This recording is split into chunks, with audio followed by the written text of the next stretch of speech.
I mean, everybody has. Well, you know the Medrash. You should know the Medrash. But that's going to take half an hour? No. Okay, well.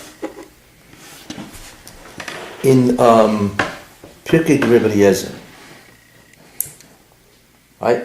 Written 2,000 years ago by Rebbe Eliezer HaGadol, Rebbe Eliezer ben Huknus.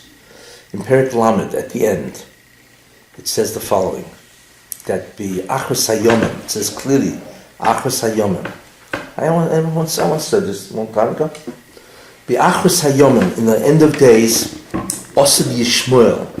Yishmuel is conduct, okay, many things. But one of the things it says is that they will conduct 3 acts of terrorism against the world. It's called Muhumma, acts of Muhumma, terror, whatever, against the world. Okay, one of them is against the forests of Arabia, I think, which you can interpret as the oil wells in Kuwait when they had the war there. You know, that's all the trees, like the forests of oil wells in Kuwait, all burning, if you remember. But the main thing is the last one is that Yishmael will conduct an act against the great city of Rome. That's what it says. Now, who's Rome? America. And who is the great city of America? New York. And the act of Muhammad that I feel it's referring to is the World Trade Center. And then it says, that's what I interpret, right? America, New York is the gates to America. And New York is the greatest city probably in the world, certainly America, right? And they will conduct a tremendous act of terror against the great city of Rome, which is, like I say, America, New York City, and my feeling that was the World Trade Center destruction. Then it says, and afterwards, okay, Mikan Misham Yitzmach ben David. Ben David will sprout. And whenever it says Yitzmach, it refers to Mashiach ben Yosef, not Mashiach ben David. So Mashiach ben Yosef will sprout, and it says, and he will watch as each one destroys each other. Yishmael destroys Edom, and Edom destroys Yishmael. Usually when the two clash. That is the clash of civilization. And then it says, Misham, from there, he will go to Eretz Yisrael. Interesting. So we learn from there that there will be a tremendous, and that also is repeated in the Malbim in Sefer Vayoel. Yeah, at the end, the last 4 This is not Google Muggle, is it? No, this is not Google Muggle, which is interesting. Over there in the Malbim talks about it, is the great clash of civilizations between Yishmael and Edom. Each one will destroy each other. And the Mashiach ben Yosef will watch, and then from there we'll go to Eretz Yisrael, and that will be, and so on. So what we're really looking at is the greatest clash of civilizations between Yishmael, between the Arabs, and between Islam and Edom. So the Medrash talks about it, and Yoel, the Pasuk talks about it, and the Malbim interprets this as the great clash of civilizations. And we are watching that now, Everything is building up, and so on, And, if you think about it, I think I once said this, why was there a World Trade Center? What Osama bin Laden did was absolutely idiotic. You want to take over Edom, you want to take over America and so on. You don't do this. He wasn't in a position to fight America. America went and they destroyed a great deal of the, Al-Qaeda and so on. What he should have done is bided his time. Instead, he had to go and bomb the World Trade Center, you see. So what that did is that alerted the world to Islam. All of a sudden, the world said, wait a minute. They've been sleeping the whole time. And all of a sudden, they realized, what is this? Al-Qaeda, Islam, it alerted them. So what he succeeded in doing is alerting the world to Al-Qaeda, to the whole Islamic culture. You see. The same thing with what's his name in World War II. There was a big machlokas in Japanese, should we bomb Pearl Harbor or not? Because they were taking over the Pacific, So they voted to bomb Pearl Harbor, which meant you'd bring America into the war. So Yamamoto, was his name Yamamoto? I think so. He was the head of the Navy of Japan. He said a famous statement. He said, I only fear that we have awakened a sleeping giant, America, and filled it with a terrible resolve, which is to get us. Because if you think about it, they're a bunch of idiots, the Japanese. As it is, there was nobody could go against them. They were taking over China, and so on. Nanjing, what they did, these guys, incredible. And Nanjing, and they were taking over the whole South Pacific, Okinawa, what do you call it, the Marianas. They were island hopping, one after the other. Nobody was going to stop them. So what are you bombing America for? Take over the whole Pacific, because America wasn't doing a thing. And they would take over America. So what they did is they bombed Pearl Harbor, right? And all of a sudden America woke up. And of course the massive machinery, the war machinery of America went into effect. And of course, because that was Rabbi Hashem, he made sure they would make a terrible mistake and bring America into the war, because if it wasn't for America, Europe was finished. So Hitler really made a great mistake. Oh yeah. But Europe was finished. I mean, in Dunkirk, the British were lucky that they got the 5,000 soldiers or something like that of Dunkirk. It would have been finished. The RAF, Britain was 2 weeks away from being totally destroyed, and so on, So Europe was finished. So the only one who could counter Hitler was America, But without that, America was sleeping, So Russia made sure that they would be awake, and therefore America came into the war. They just celebrated the 70th anniversary of D-Day. Friday, I think, was, you know what I'm saying? 1944, wow. And so that's what saved the world. So you see what the Russian did now is he made sure that the Muslims, Arabs, would attack the World Trade Center. Russia wasn't succeeding without America? What? Russia wasn't succeeding without America? No, Russia was on the run. Russia was dying. He was killing everybody. That's not what they told us. I know what they told you. I don't mind, but at least... Who taught you? Brezhnev. Who taught you? Andropov, Brezhnev. Who was the great teacher that taught you? The Russians never lost. What do you mean? I want to tell you something. America helped a little, Thank you very much, but Yeah, thank you very much. I want to tell you one thing about Russian education. Whatever they teach you is the exact opposite of what happened. You can be sure in Russian education. But without America, World War II, that's it. Hitler, first would be no Jews left, and everybody in the United States would be talking German. They had the greatest army of all. Unbelievable, these Germans. What they had, what a blitzkrieg, incredible what these guys could do. Because Germans are tremendous technologically, tremendous. They make precision instruments. These guys, when they do something, it's with perfection. That's what these guys do. What? Punktlich, yes. Yeah, even when they designed the concentration camp, they did such a great job. They killed 10 million people. Who knows? But anyway, so the Russians made sure that they would attack the World Trade Center to wake up the world. What's going on against Islam? Now the whole world realized that all terrorism today is Islamic, all of it. So that's why the EU, the Parliament, has 1/3 of Parliament, EU Parliament, who are all rightists, all left wing. It's amazing. They're all scared, But they don't realize because they're destroying Europe. They're allowing the Muslims to take over everywhere. How can anybody stay in a country like that? It's unbelievable. Anyway, that's what we're looking forward to, the clash of civilizations. But within that clash, like I said, I believe Israel will be able to evict all the Arabs. Because I believe they will join the war with Islam against Israel. And I believe in that war, that's what's going to happen. And obviously that's what's happening. Look, Abbas is already joining with Hamas. You already see the whole thing falling apart and all that, Anyway. Okay. So we're up to Gimel, Perek Gimel, Sif Gimel. Per Gimel, Sif Gimel? Yeah. So he says here that the Baal Shem has given a boundary or a time limit to the time of Ishtadlus. Ishtadlus means the actual Avodah itself. He has given a time limit to the Avodah.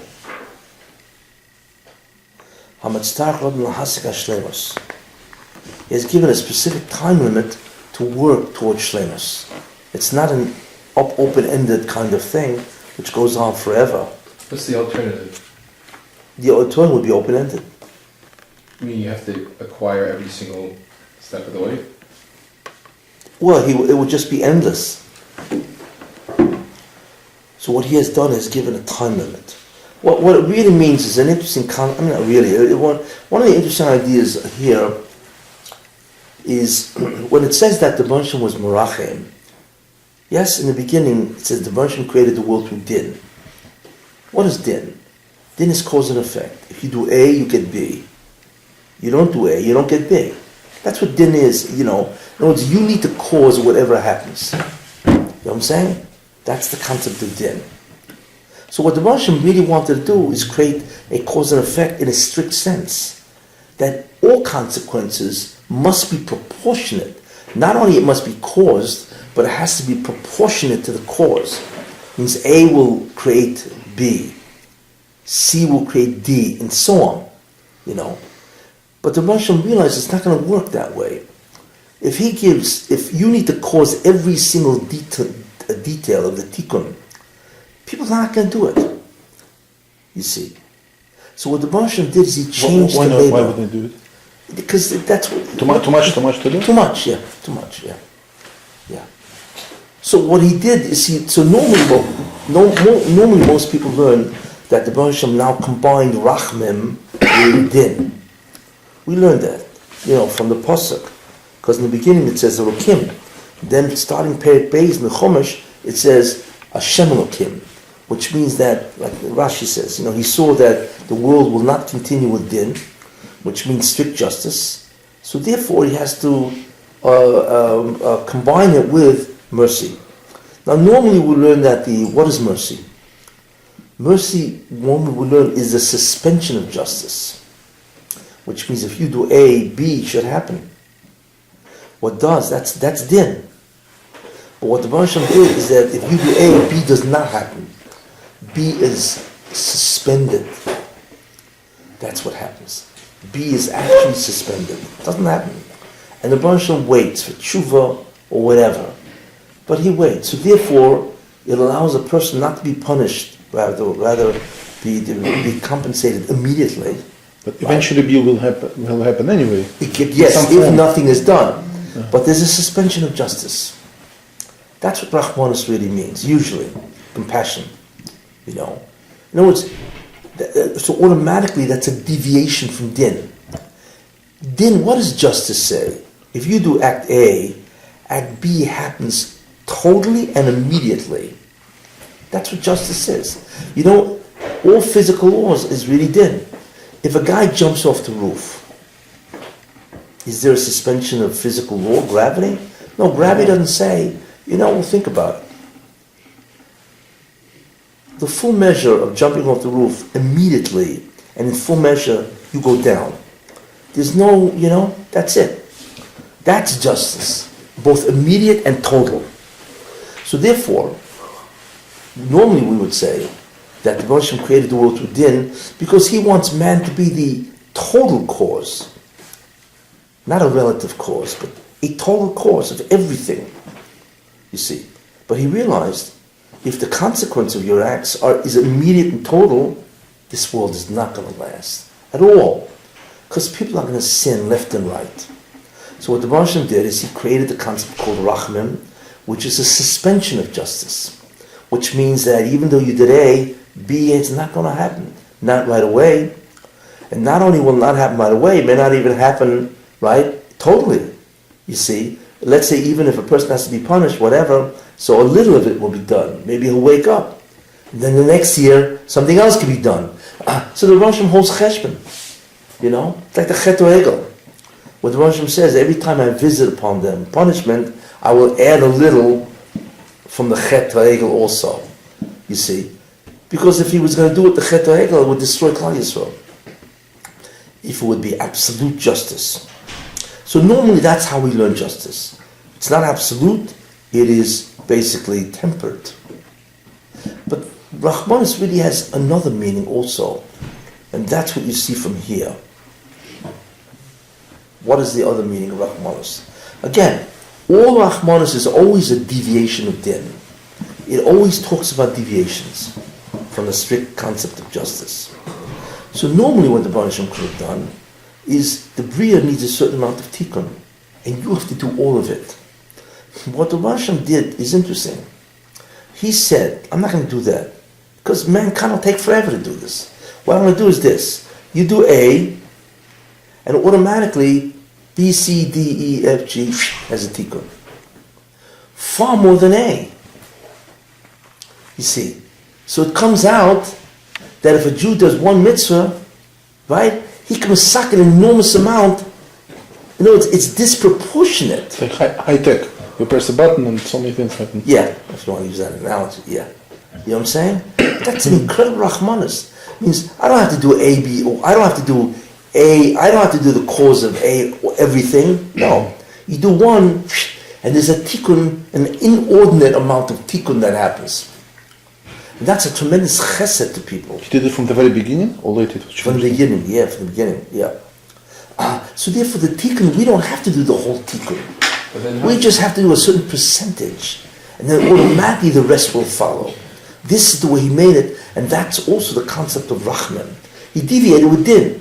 You know what I'm saying? Instead of one act really following one detail, another act following another detail, or rather detail following another act. No, you do one act, 5% is gone. Another act, another 5%. You see, so therefore it's possible for somebody in one lifetime to do this incredible amount of tikkun. And that's also why it's Rahmanos for people who don't do much mitzvahs. It is possible for somebody to do 1 or 2 mitzvahs only, and there will be an enormous amount of tikkun that this person did, and therefore he will have a share in Olam Haba. See the Rahmanos. What? The whole concept of din was enacted for a certain purpose. Nam Diksuf. Let's say Nam Diksuf. Yes. Now you're watering it down with Rachamim, then... Well, Rachamim is watering down. Yeah, why is it I it understand says... that, but at the end of the day, how is the Nam Diksufa satisfied? Because ultimately you have to ask yourself a question. Altogether by now. By the way, just before I forget, why is it the Gemara is Madagdik Chut Asar Bat Tzadikim? By tzaddik, you know, hey, you move one, and the Gemara moves exactly... That's the ideal. Because they don't want Nam Diksufa on anything. That's what Yaakov said. Yaakov said, Kim, he wanted to be. Yaakov? That by thing he wanted to be. By order? Yaakov Avinu. He said when he left Har Maria. He said like him, right, Kim Madi, he wanted to be donned. Well, okay, whatever. But anyway, because a tzaddik wants to, in other words, hey, give me what I deserve. Don't give me any more. So they want absolute justice. So the Baruch Hashem says, fine, I will be medakdik with kechut asara. You know, a hair's... So there is... I don't even give you a room for a hair's breadth of deviation. So there is a difference between... They don't want shame. They want to have earned everything. But that's what tzaddikim, you know. Right.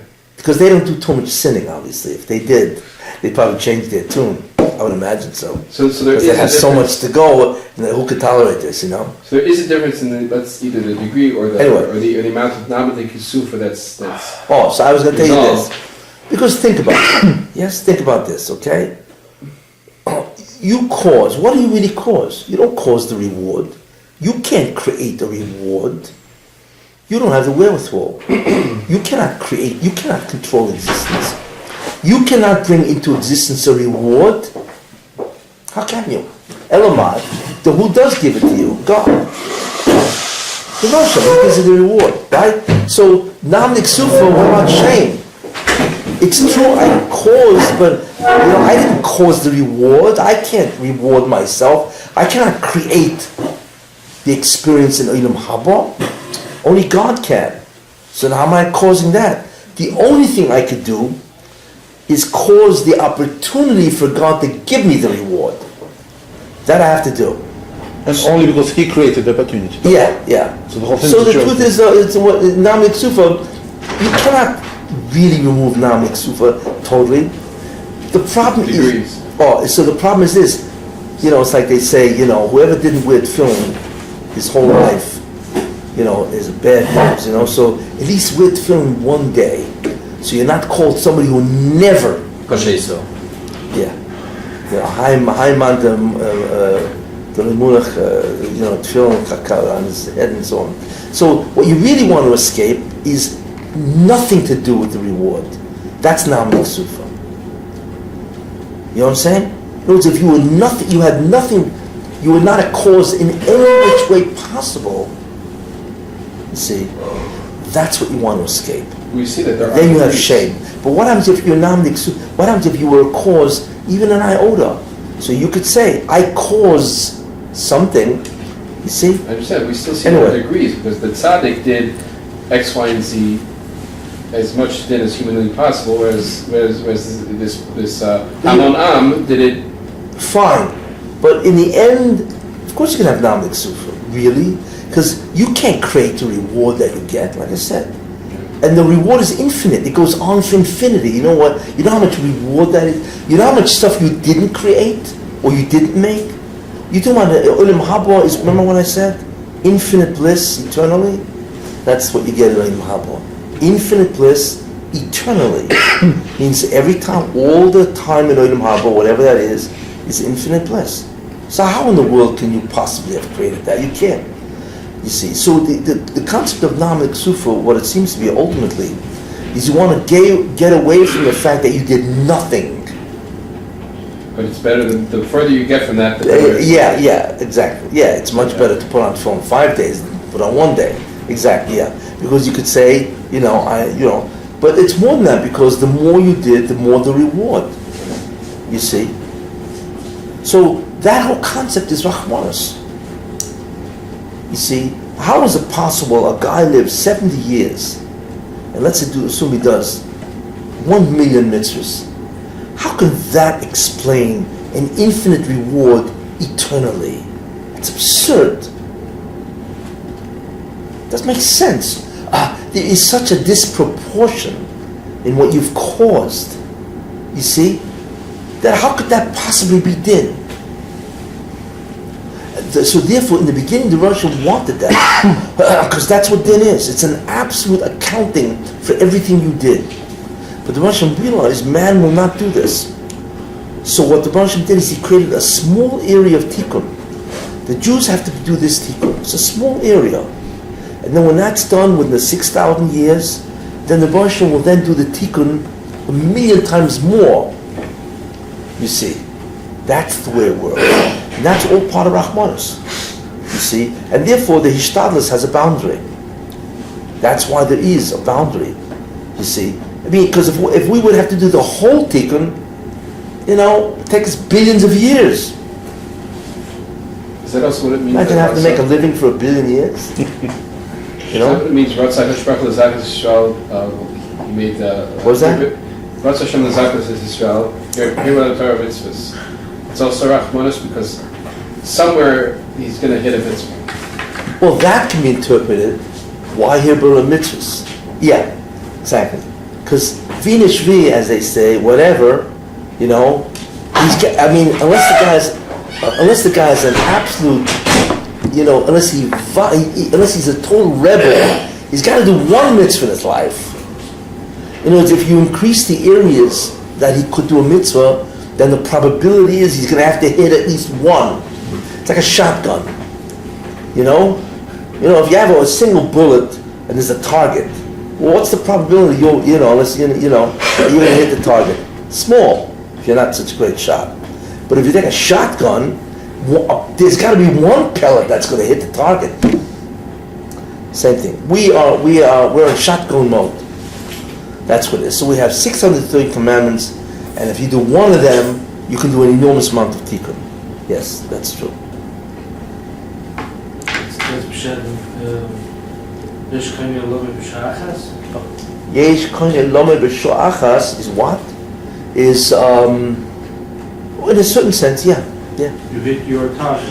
You hit the target, but you can be koine a whole oilam in 1 second means one mitzvah. Wow, that's unbelievable. You couldn't do that if there was real din. You know what I'm saying? If it was real din, how could you be koine a whole world with one thing? Even if you did tshuva, So the idea is that there's a disproportion here. But still, That's part of there's no Rachmanis. comparison between the guy who deserved it this way and the guy who was doing it his whole life. Still, there's no comparison. Of course, obviously, that one is greater. Yeah.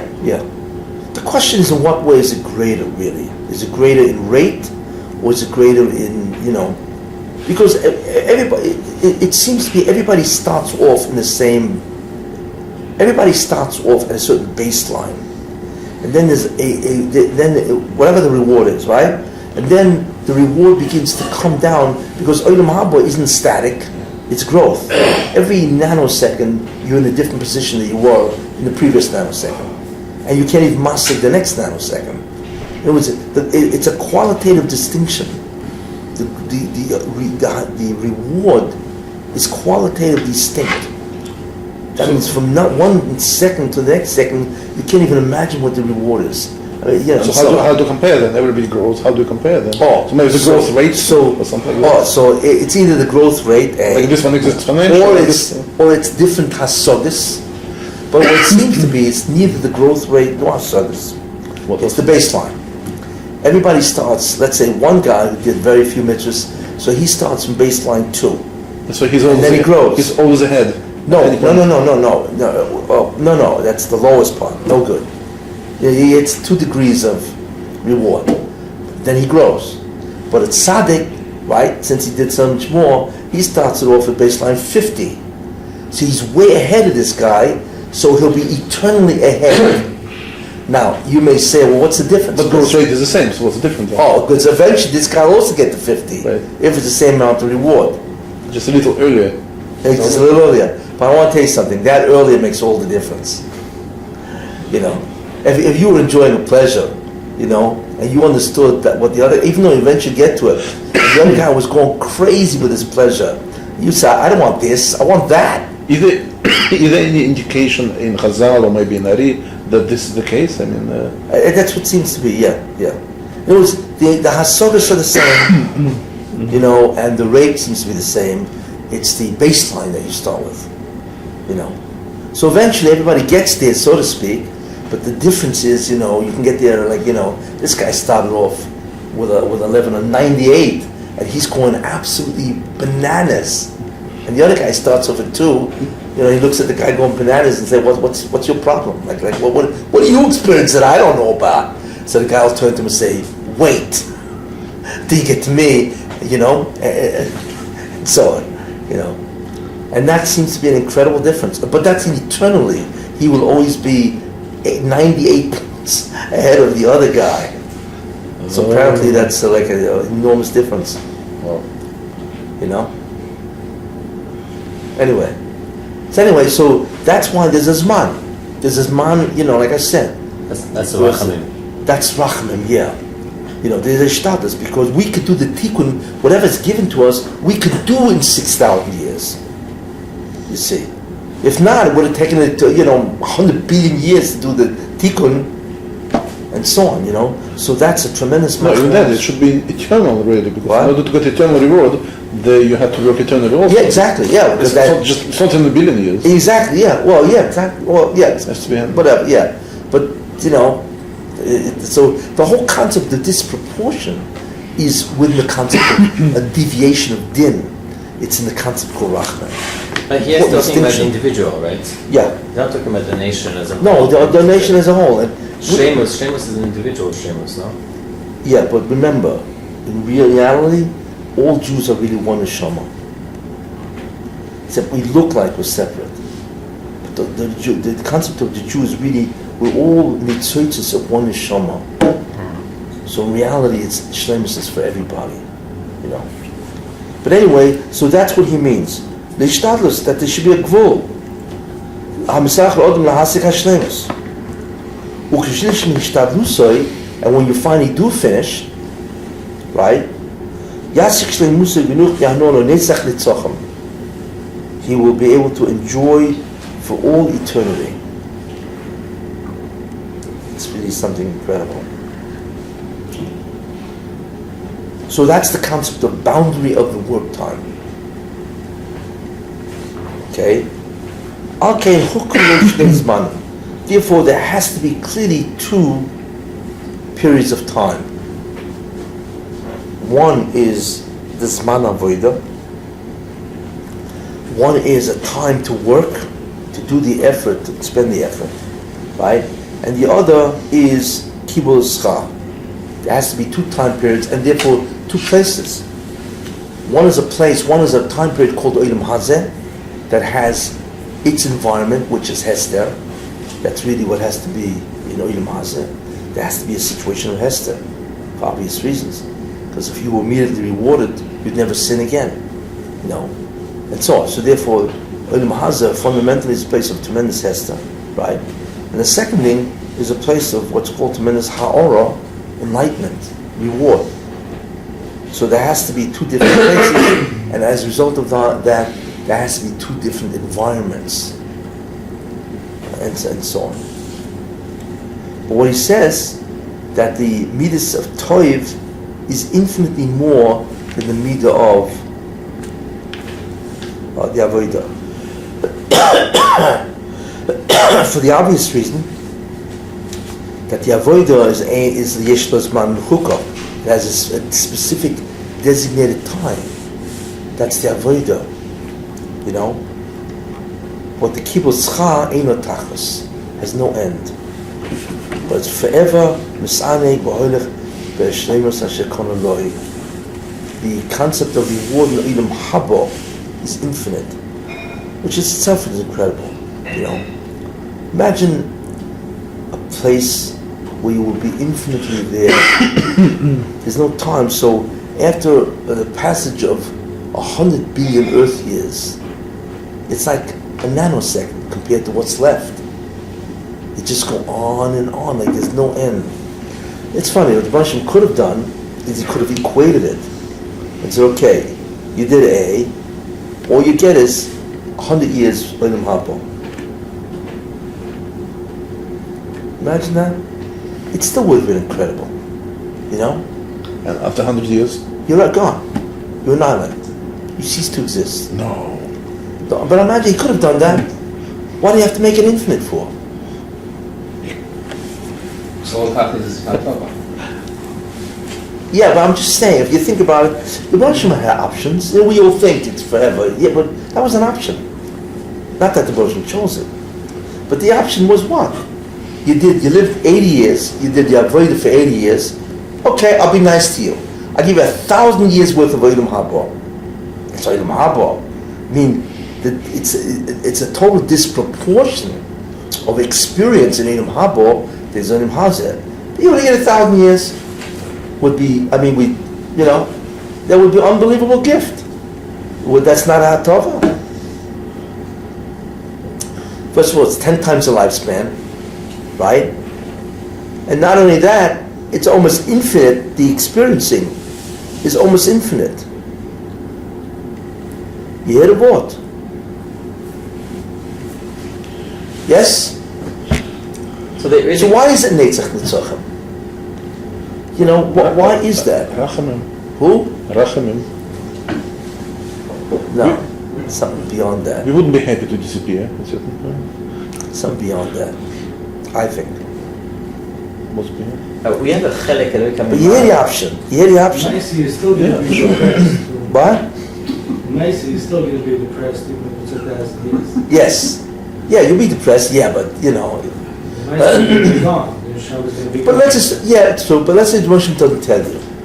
You should pop out of existence. So he gives billions He's not going to depress you, because then you're going to be thinking about the 1,000 years. It's over. I'm out. What? Vacation's over. Vacation's over. You don't want to think about that. But I want to tell you something. Think about it now. We all know we're going to end.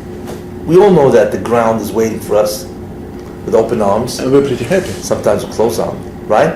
Is anybody here worried about dying? No. No. We all think we're going to live forever, right? So obviously, it doesn't bother us, even though we're all mortal. We all know we're going to visit the other side. I mean, at a certain age, it starts. That's what instead of calling it death, call it the other side. Okay. Nicer,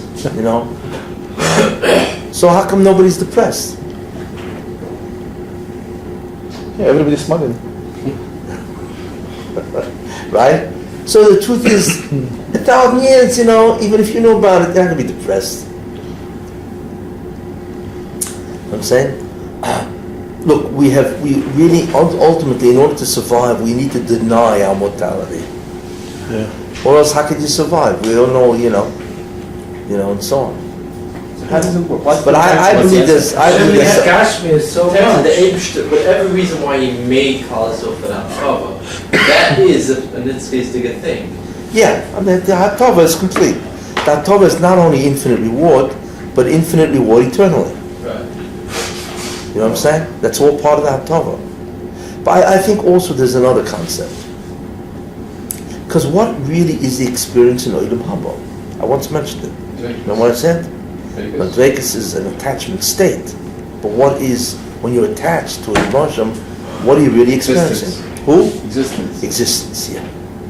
So it would be odd. How can you feel more and more existence and then pop out after 1,000 years? What do you really feel in Olam Haba? Olam Haba is really a feeling of existence. And I once mentioned to you that existence has no degrees. You either is or you ain't. There's no such thing as more existence. There's more time to exist, but you can't exist more. You is. You are. Or you are not. As is spoken in the colloquial, he be. Or he be not. Right? But you can't be more. But in Olam Haba, apparently, you exist more.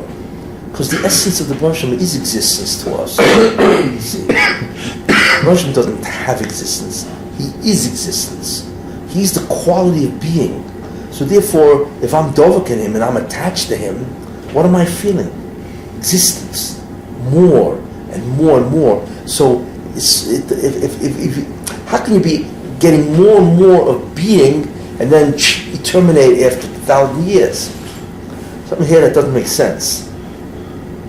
So I believe that wrapped up in eternity is the existence that a person experiences more and more.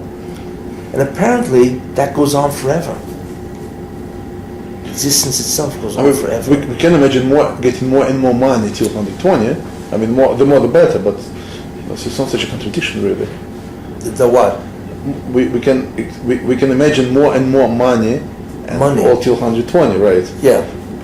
More and more and more. So more existence also till a certain point. It's not a contradiction. I mean, just better quality, more quantity, more quality. Yeah, I'm not saying it's not such a contradiction, really. No, yeah, it's true. I'm not saying it's definitive. It's definitely, but I'm just saying based on the nature of what happens, it seems to be some type of a sort of like a conflict.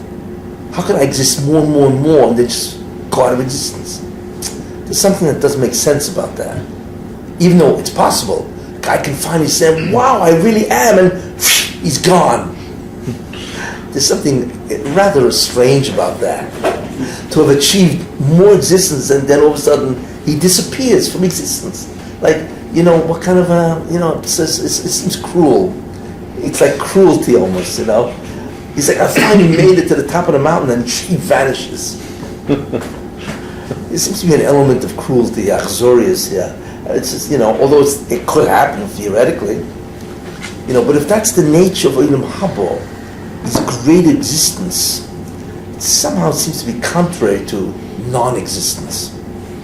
Anyway, but isn't that's my take. Isn't Olam Haba beyond time anyway? I mean, we are trying to measure time. But it's nothing with time altogether. Yeah. So it's not. We're not really comparing fairly. He's asking.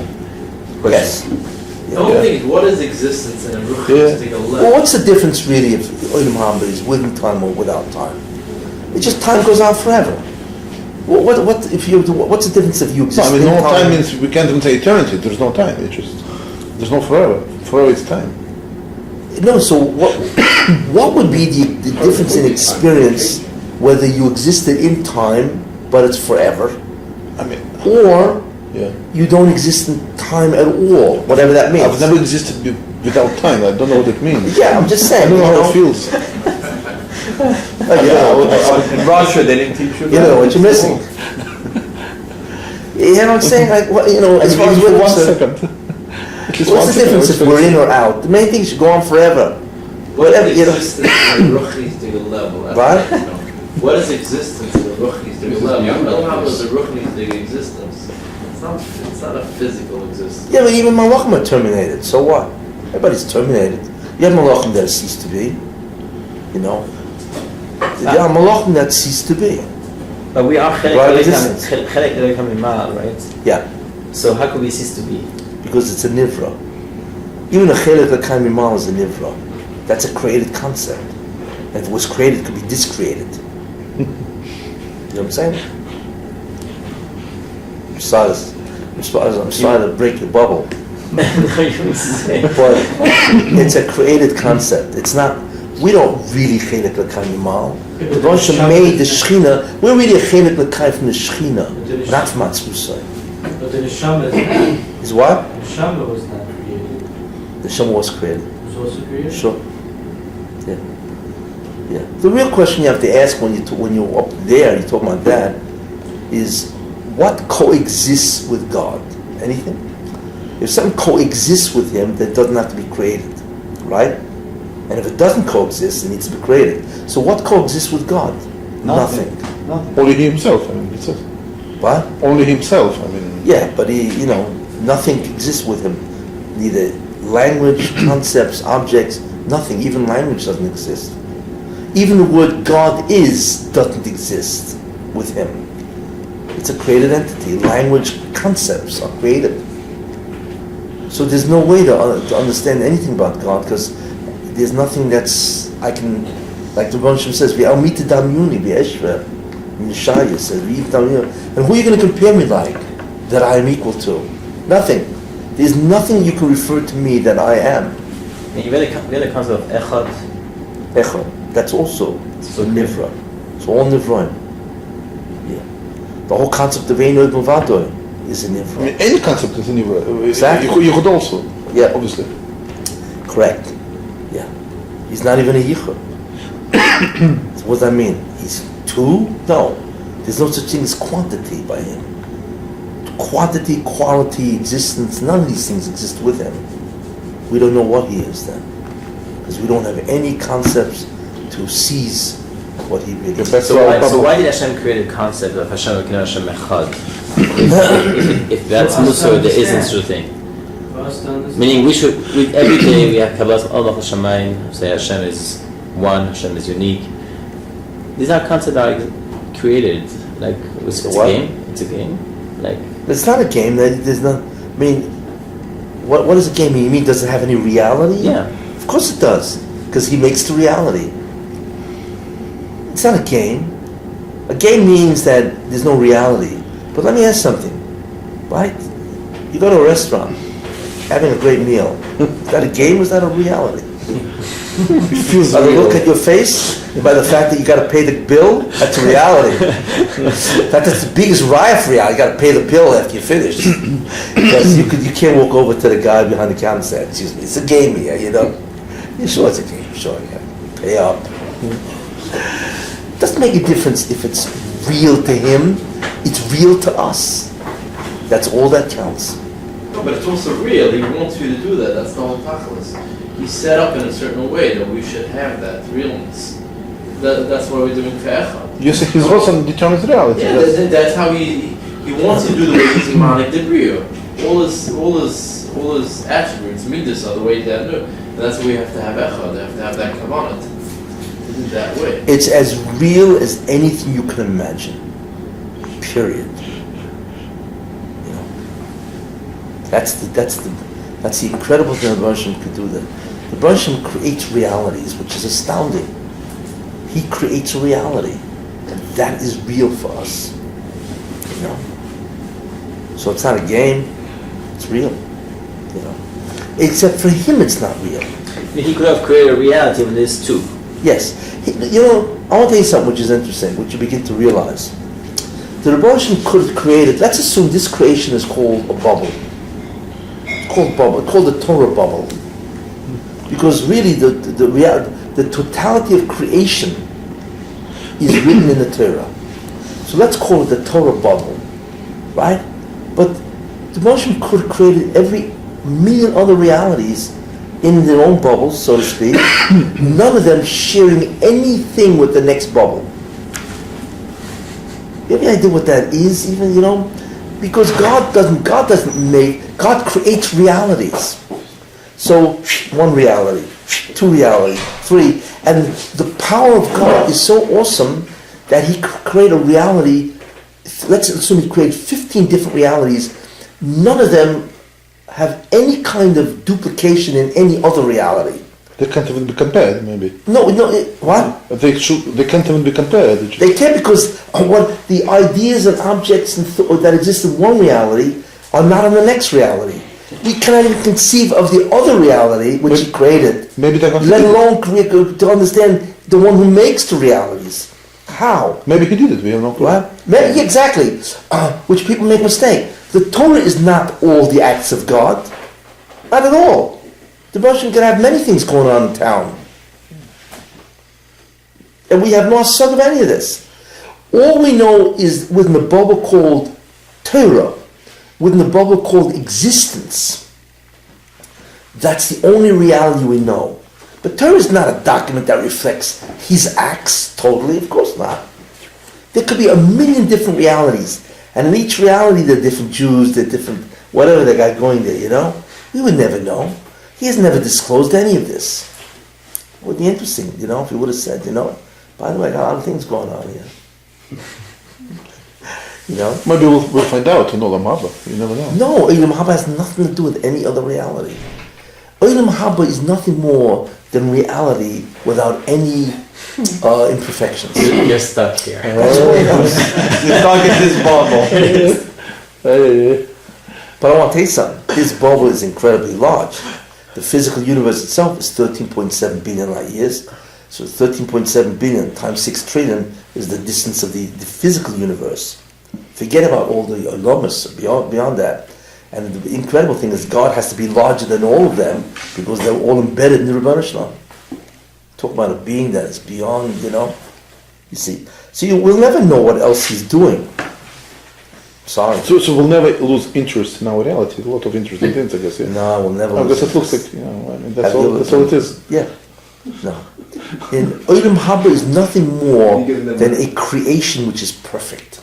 That's all it is. You're giving them night players.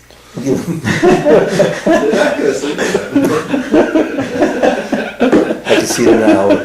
What else did he do? And your wife's going to say, We always want to know why aren't you what we sleeping? can't be messing. Why aren't you sleeping? And And I'll you be- say, because I'm trying to figure out what else did God do besides us. That could go into Then they'll need ready services. Malamat to Malamalo. That's really what Exactly. we Can't remind it. Malamat to Malamalo. Think about it. Yeah. We don't have that. Well, you can think about it, but there's no answer, so you just stop thinking about it. There's no answer to any of It's this. not, So I'm just showing you how limited we are.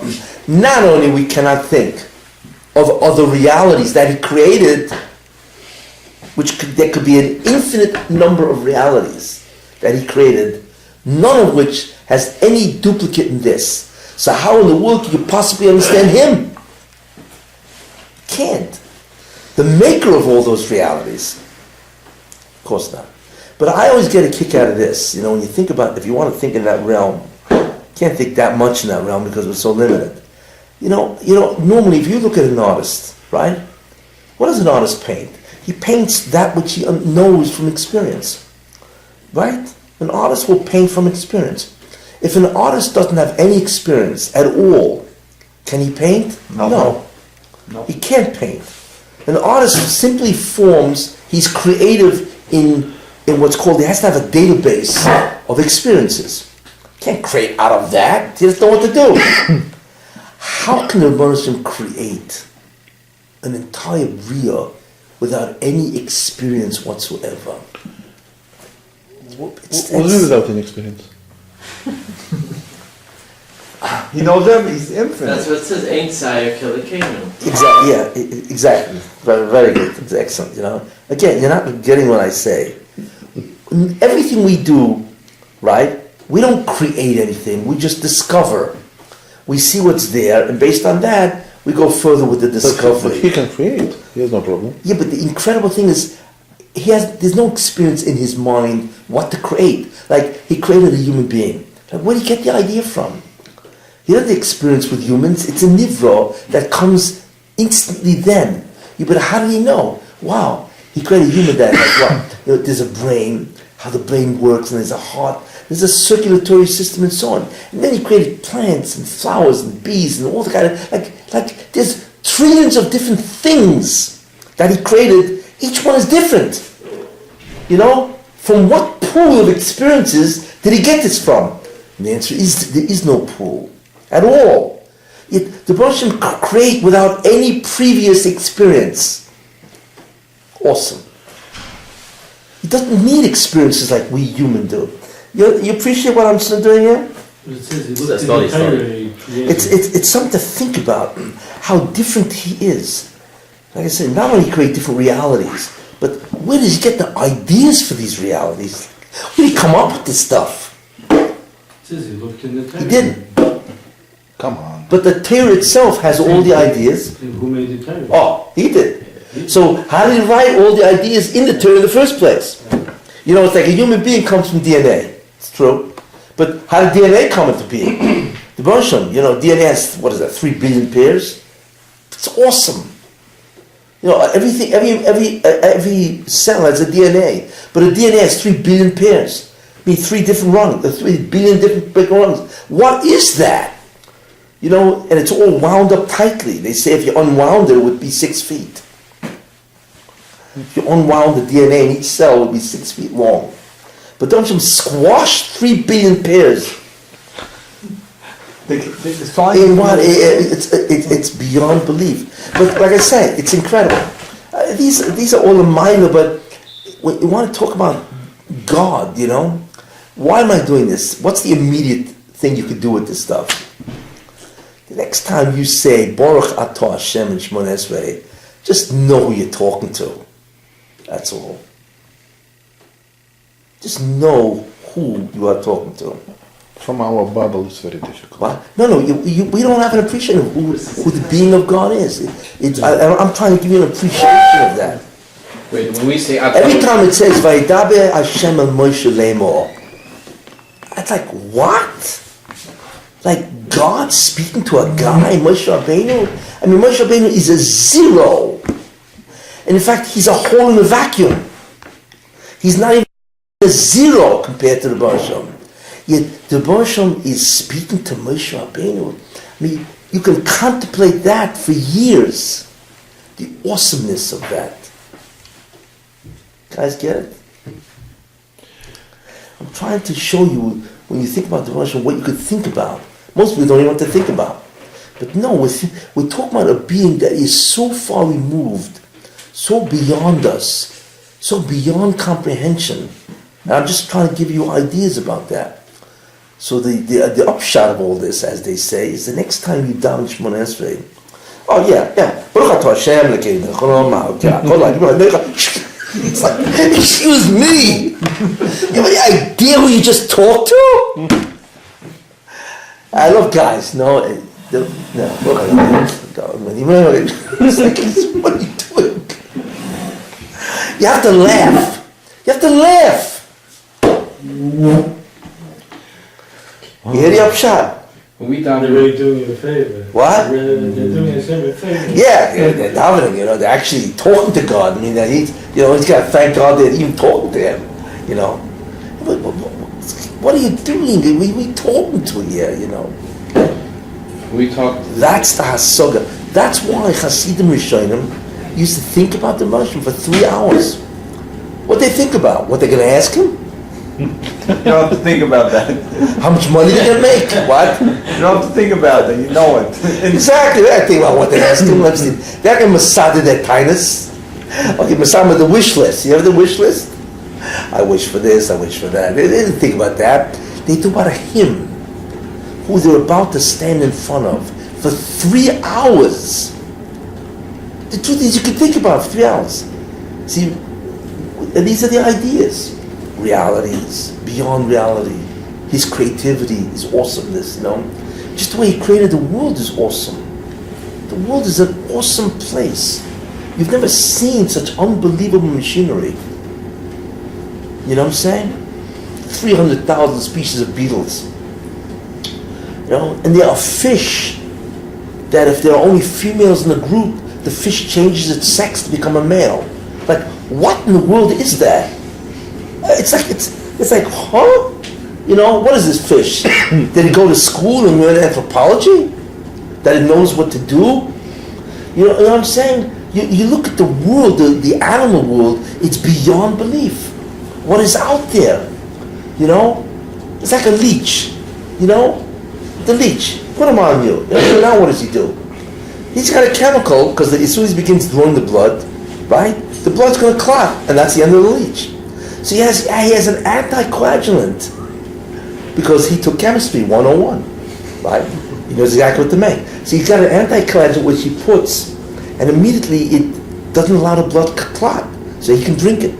Or the mosquito, he sticks his proboscis right in, right? But wait a minute, you can't stick that thing in. First of all, how do you get it in? That's number one. Number two, the guy's going to feel it and go like that, and the mosquito. So he has an anesthetic. He bought it, he bought it in the medical supply house. It's an anesthetic where you don't even feel what's going on. You don't feel it, and he's also got an anticoagulant. It's unbelievable. This guy's draining your blood. You don't feel anything. And this is a Gaulish mosquito. You know what I'm saying? You look at the body of a mosquito, there's nothing there. Some thin thing, it's like, and this thing is so incredibly complex and chemically astute. And this is one of the 100 million different species that scientists estimate exist on this planet. The estimate is we now 1.8 million species. Scientists have cataloged 1.8 million species. Not animals, because there are 300,000 species, and so on. There's between 10 and 100 million different species. It's awesome. And each one is different. It can answer all the struggles of life. It has chemicals. It's beyond belief. And the Baruch Hashem thought about this without any experience in creativity. And he never even took a course in creativity. It's the incredible thing. Yeah. So the next time you're about to say Baruch Hashem, stop. If just for an instant of time and say, who am I about to talk to? In the second person. Because I and you. It's not I about him. It's I and you. That's it. If you do that, this shiur will have been worth it. You see? Next week, gentlemen.